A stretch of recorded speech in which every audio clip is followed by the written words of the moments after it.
1970 में एक nursing student डोना को उसकी मां की तरफ से एक पुरानी रेगेडियन गुड़िया तोहफे में मिली। डोना और इसकी रूममेट एंजी एक छोटे अपार्टमेंट में रहती थीं और इन्होंने गुड़िया को एक सजावटी चीज़ के तौर पर सोफे पर रख दिया।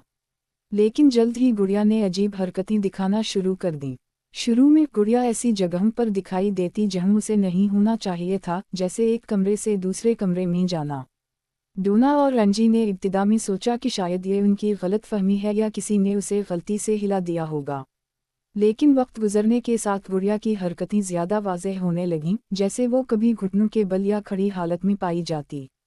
यहाँ तक कि इन्हें घर में छोटी छोटी तहरीरें मिलने लगीं जिन पर बच्चों की सी लिखाई में मेरी मदद करो जैसे पैगामात होते। ये तहरीरें ऐसे कागज़ पर लिखी होती जो घर में मौजूद नहीं था। एक रात वो घर आए और देखा कि गुड़िया डोना के बिस्तर पर पड़ी है और उसके हाथों और सीने पर खून लगा हुआ है। डरकर इन्होंने एक मीडियम रूहानी राब्ताकार की मदद लेने का फैसला किया। मीडियम ने बताया कि एक छोटी बच्ची की रूह, जिसका नाम एनाबील हैगन्स था, इस गुड़िया में कैद है। वो बच्ची उसी जगह पर मर गई थी और डोना और एंजी के साथ रहना चाहती थी। डोना को बच्ची पर तरस आया और इन्होंने इजाज़त दे दी। लेकिन इसके बाद हालात मज़ीद बिगड़ने लगे।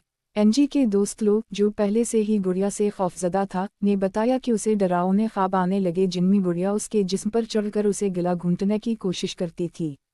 एक और मौका पर लो ने दावा किया कि किसी नादीदा क़ुव्वत ने इस पर हमला किया और उसके सीने पर पंजों के निशान बन गए। डोना और एंजी बहुत डर चुकी थीं, चुनांचे इन्होंने मशहूर रूहानी माहिरीन एड और लोरीन वारन से राब्ता किया। वारन्स ने गुड़िया का मुआयना किया और नतीजा निकाला कि गुड़िया के अंदर कोई बच्ची की रूह नहीं थी, बल्कि ये एक शैतानी क़ुव्वत थी जो भूली भाली बच्ची का रूप धारकर लोगों को अपने काबू में करने की कोशिश कर रही थी। इसका मकसद डोना या एंजी को काबू करना था।